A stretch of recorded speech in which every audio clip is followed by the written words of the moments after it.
अस्सलाम वालेकुम dear students, welcome to a new video lecture. Dear students, आज के इस वीडियो लेक्चर में हम जो टॉपिक डिस्कस करने जा रहे हैं वो है structure of viruses.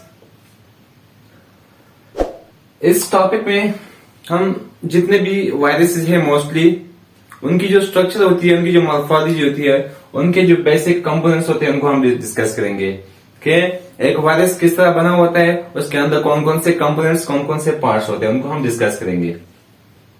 Virus consist of a very simple structure. अगर हम नॉर्मली देखें तो वायरस का जो स्ट्रक्चर होता है वो बहुत ही ज्यादा सिंपल होता है। मीन उसके अंदर इतनी कॉम्प्लेक्सिटी नहीं होती। स्टार्ट से लेते हैं, सबसे पहले होता है कोर और कैप्सिड। कोर एंड कैप्सिड को हम कंबाइनली पढ़ेंगे तो इनका स्ट्रक्चर हमें तब समझ आएगा। अब कोर जो होता है वो होता है जेनेटिक मटेरियल और nucleic acid, that is DNA और RNA present inside capsid. Mean capsid के अंदर जो जेनेटिक मटेरियल है, डीएनए या आरएनए, जो भी वायरस है, अगर उसका जीनोम आरएनए है तो आरएनए वायरस होगा, अगर डीएनए है तो वो डीएनए वायरस होगा। अब ये कैप्सिड के अंदर ये जेनेटिक मटेरियल जो प्रेजेंट है उस जगह को या उस जो मॉर्फोलॉजी बनी हुई है उसको बोलते हैं कोर। And then capsid. अब ये जो कोर है, कोर मीन जो डीएनए और आरएनए मौजूद है या जो जेनेटिक मटेरियल न्यूक्लिक एसिड मौजूद है उसको प्रोटेक्ट करने के लिए, उसको एक कवर देने के लिए जो स्ट्रक्चर बनी हुई है that is called capsid, protective coat made of protein. अब ये जो कैप्सिड है ये इन जेनेटिक मटेरियल के ऊपर एक कवर बना हुआ है, वो बना हुआ है प्रोटीन से, और वो जो प्रोटीन है उनकी जो स्मॉल यूनिट्स है उनको हम बोलते हैं कैप्सोमियर्स। जिस तरह आप लोगों ने देखा होगा प्रोटीन बनती है किस चीज से, एमाइनो एसिड से, तो एमाइनो एसिड इनके क्या है, मोनोमर्स होते हैं, उससे बड़ा मॉलिक्यूल प्रोटीन बन जाता है। इस तरह कैप्सिड भी छोटे मॉलिक्यूल से बनता है जिनको हम बोलते हैं कैप्सोमियर्स। अब डायग्रामेटिकली अगर हम देखें तो ये दोनों इस तरह बने होते हैं। Let's see.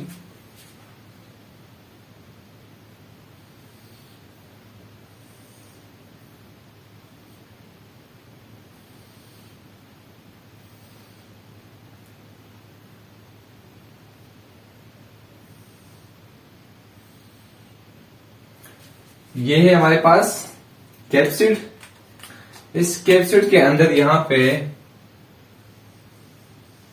ये होता है इसका जीनोम। जीनोम डीएनए भी हो सकता है और आरएनए भी हो सकता है, राइट। अगर हम इसको हम इलाबोरेट करें तो ये है capsid and this one is called core.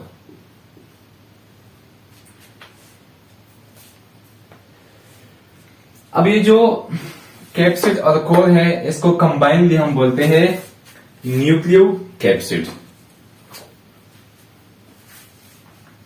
अब जो थर्ड स्ट्रक्चर है वो है एनवेलप। कुछ वायरस ऐसे होते हैं जिनके कैप्सिड के ऊपर एक एनवेलप बना होता है, एक आउटर कवरिंग होती है। जिस तरह some viruses has an additional layer present around its capsid made of lipoprotein called envelope. कुछ वायरसेस के ऊपर एक कवरिंग बनी होती है जिसको हम बोलते हैं एनवेलप, और ये जो एनवेलप होता है ये लिपोप्रोटीन से बना होता है। लाइक अगर हम डायग्रामेटिकली अगर हम ड्रा करें तो ये इस तरह बना होता है इसके ऊपर,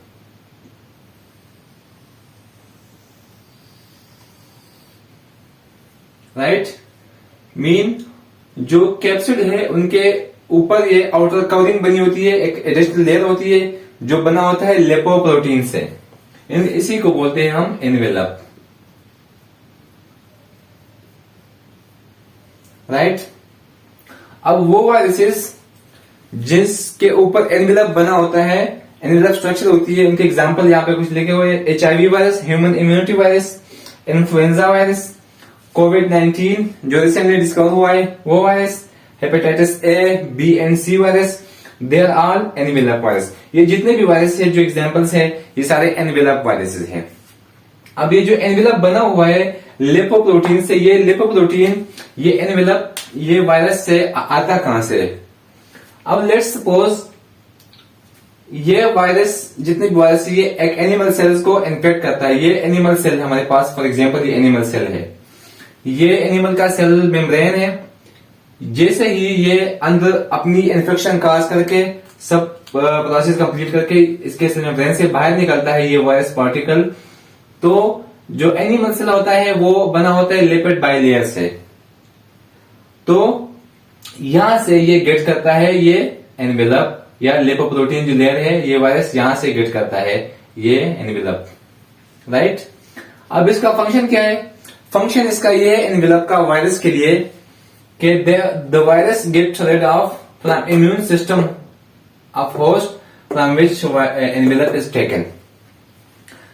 मतलब इसका ये है कि ये जो वायरस है जिसने जिस एनिमल के मेम्ब्रेन से एनवेलप लिया हुआ है, जो टेकन किया हुआ है, फायदा इसको ये होगा कि जब ये अगली बार इसी तरह किसी एनिमल पे अटैक करेगा तो अंदर एनिमल की जो इम्यून सिस्टम होगा वो इस वायरस को नहीं पहचानेगा। वो समझेगा कि ये हमारा कोई पार्टिकल है हमारी बॉडी का जिसकी सेम फिजिक स्ट्रक्चर है हमारे एनिमल सेल की जैसे। तो ये इम्यून सिस्टम से क्या होगा, मतलब गेट रेड ऑफ होगा, उसको इम्यून सिस्टम उसको रिकॉग्नाइज नहीं कर सकेगा। ये एक फायदा है एनवेलप का वायरसेस के लिए। अब जो लास्ट स्ट्रक्चर है हमारे पास वो है ग्लाइकोप्रोटीन। ग्लाइकोप्रोटीन जो होती है हमारे पास, ये भी कुछ वायरसेस में होती है। ये glyco mean carbohydrates and protein that is protein. ये स्पाइक्स होती है, जिस तरह अगर हम स्ट्रक्चर इसकी ड्रा करें, ये इस तरह की स्पाइक्स बनी होती है जो एम्बेडेड होती है किस चीज में, लिपोप्रोटीन में, एनवेलप में।